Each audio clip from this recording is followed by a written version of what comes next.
I suppose if you're stuck in India, not a whole lot at the moment, but we understand the National Security Committee is now committed to bringing these stranded Australians back home, and there are still 900 listed as vulnerable as a part of 9,000 currently stuck in India.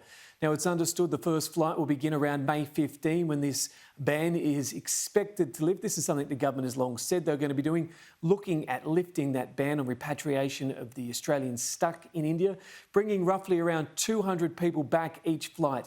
Now, before the ban was put in place, the government was chartering 2 flights per week. It's being reported, though, there will be a cap on the number of chartered flights, just 1 chartered flight a week. Now, if that is correct, it looks like they'll only be bringing back 200 Australians a week, which means it could still be an awfully long time before stranded Aussies actually get back home. It's not known what's going to be happening with commercial flights. Those brought back will be put into the Howard Springs facility in Darwin. It's generally considered to be the gold standard of quarantine facilities currently here in Australia because of the access to open air. Now, Alex Hawke, Immigration Minister, was speaking yesterday about the changing nature of this virus in our quarantine system. What has happened in this pandemic is a series of mutations, second and third waves, which are much worse, and a pretty uncontrolled outbreak in India now. Our quarantine has been through many different permeations. And we've announced, of course, an expansion of Howard Springs, and we're going to have another 1,000 places available so that we can take safely repatriation flights from India to Howard Springs.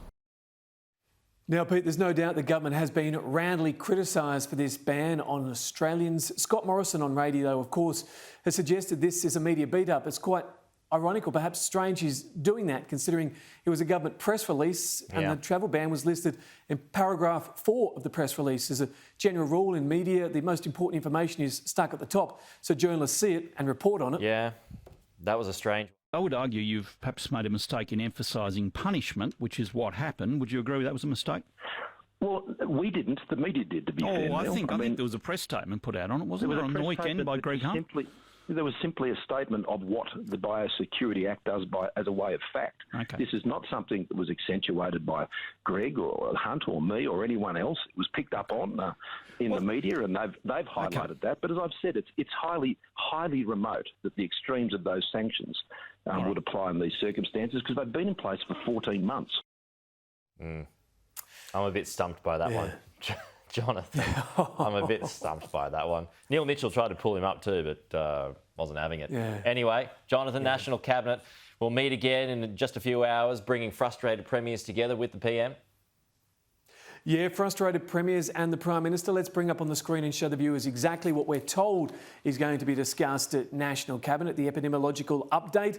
What is that? Well, that is all about the spread of the virus and what's happening. Of course, New South Wales at the moment stuck in the grip of its own possible outbreak.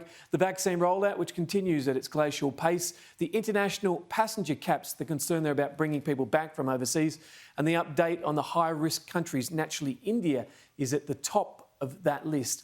What isn't on that list, Pete, and that's probably always what is most interesting, is the hotel quarantine system. It's something the states want to talk about. It's something Mark McGowan in Western Australia and also Gladys Berejiklian and Anastasia Palaszczuk want to talk about. New South Wales is happy. Queensland wants to have its own private facility. Western Australia wants to shift it out of hotels into something run by the federal government, and so does Victoria. Pete?